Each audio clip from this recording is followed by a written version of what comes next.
জয় শ্রীকৃষ্ণ, রাধে রাধে।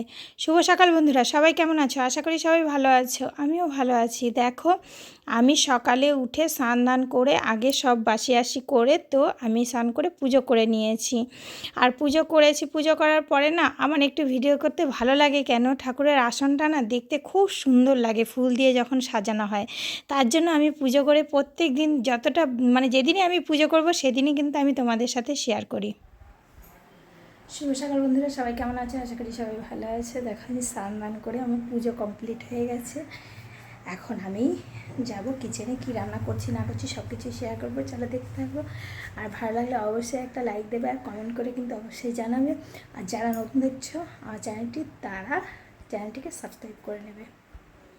আজকে কিন্তু দুবার করে ইন্ট্রোটা দিলাম। আর দেখো, পুজো কমপ্লিট করার পরে ঠাকুরের বাসন টাসন নামিয়ে সব পরিষ্কার পরিচ্ছন্ন করে চলে গেছি আমি কিন্তু কিচেনে এখানে ঘি করলা ভেজে নিয়েছি। আর এখানে দেখো ভাতও হয়ে গেছে, আর জেরির মাংসটাও চাপিয়ে দিয়েছি।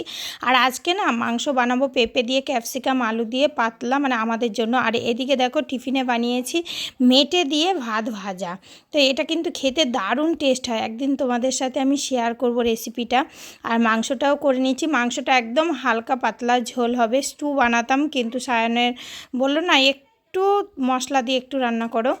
তো আর এখানে দেখো সব কিছু তো দেখে নিলাম। তারপর বিকেলবেলায় পাগলামি দেখো আমার, চলে গেছি বিকেল প্রায় দুপুর 3:30 বাজে। এই রোদের মধ্যে দেখো আমাদের নিচে নেমে ফুল গাছের কাছে একটু অ্যাক্টিং মারছি, একটু সিনেমেটিক শট কিছু একটু সায়নকে বললাম একটু বানিয়ে দে ফেসবুকের জন্য।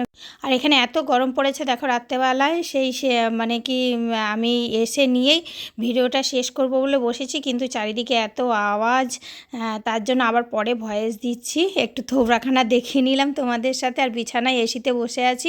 চলো আজকের মতো এতটাই, আবার দেখা হবে নেক্সট ভিডিওতে। ততক্ষণ সবাই ভালো থেকো, সুস্থ থেকো, অনেক অনেক হ্যাপি থেকো, বাই। আর এটা কিন্তু একদম মিনি ব্লগ।